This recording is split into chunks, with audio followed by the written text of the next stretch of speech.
Before we get started, please take a moment to click that thumbs up. It really helps. Thank you. Okay, we're going to talk a little bit about a privacy coin known as Pirate Chain, and I'm going to begin by playing an excerpt from an interview with Crypto Rich, who runs another channel.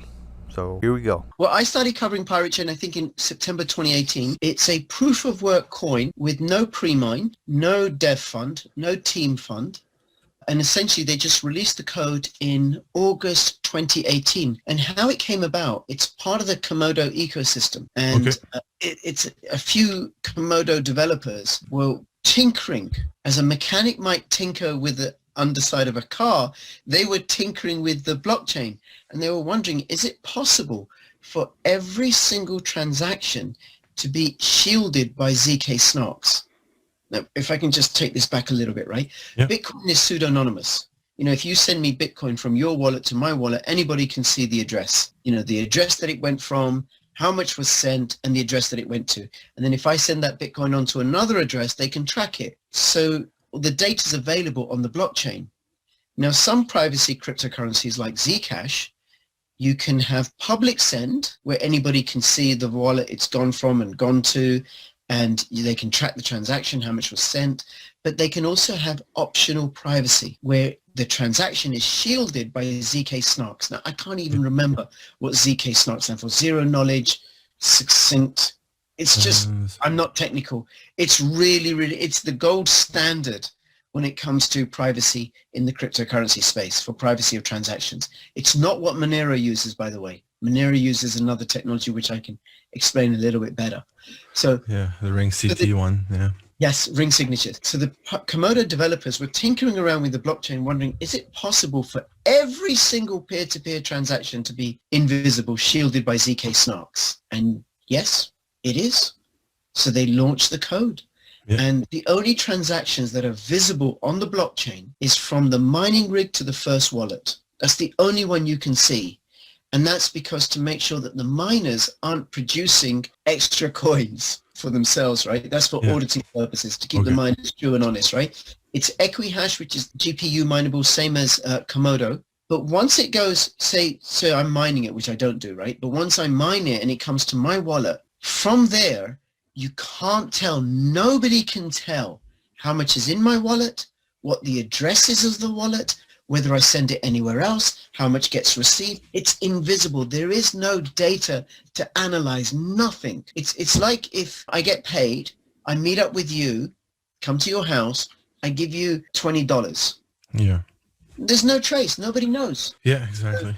Yeah. So Pirate Chain has that sort of privacy where there's no data on the blockchain. The full interview is about 22 minutes long, and I'll put a link to it below the video. You should really go listen to it. But he goes on to talk about how the Pirate Chain, it basically encrypts or hashes all of the transactions on the Pirate Chain and writes them to the Komodo blockchain, and then every 10 minutes it does the same thing for the transactions on the Komodo blockchain and writes the hash of those to the Bitcoin blockchain. And it's really interesting. So to me, you need to go listen to that interview. And personally, everything that I know so far about Pirate Chain sounds like it is the best privacy coin out there. It's only about 3 years old now, I guess, but I'm going to seriously consider looking into maybe getting some of that. The best place to get Pirate Chain, from my understanding, is a site called TradeOgre.com. There's no know your customer crap to deal with.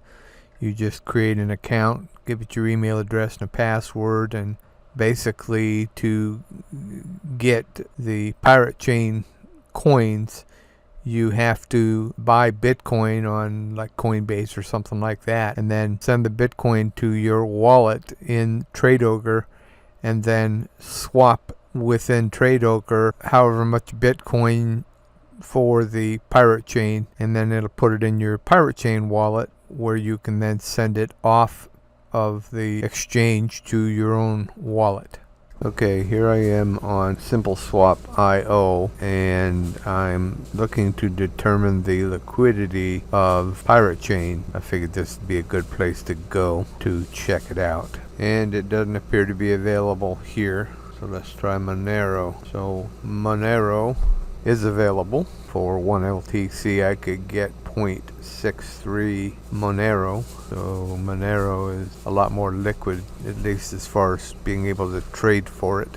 One consideration of a privacy coin is the fact that if you don't want visibility of what you hold, you could buy Litecoin on Coinbase, exchange it for Monero, and then once you have your Monero, you could then swap your Monero for Theta to a newly created Theta wallet. And therefore the visibility of who owns that Theta, because you passed it through something like Monero, is gone. The government can see that you bought Litecoin, but the moment you send it off of the exchange, if you pass it through a privacy coin like Monero or Pirate Chain, when it becomes more liquid and readily available, you can then swap out of the privacy coin and into something like Theta. And because the privacy coin totally obscures their ability to trace it, you would then hold Theta and you could stake it, and there is no way for the powers that be to determine who owns the Theta and the resulting staking rewards. So that's one important use of a privacy coin.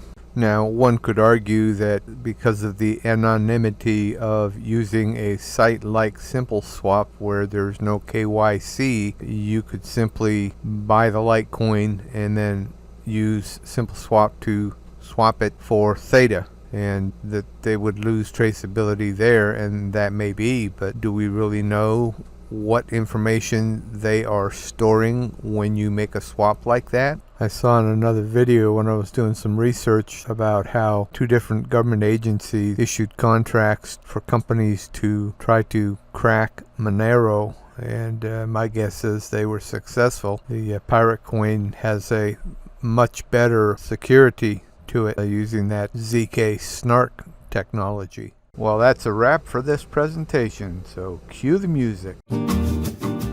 Just to be clear, I am not advocating playing chicken with the IRS. I am simply explaining the capabilities. It's on you what you decide to do.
If you enjoyed the video, then hit that thumbs up for me, and I'll see you in the next video.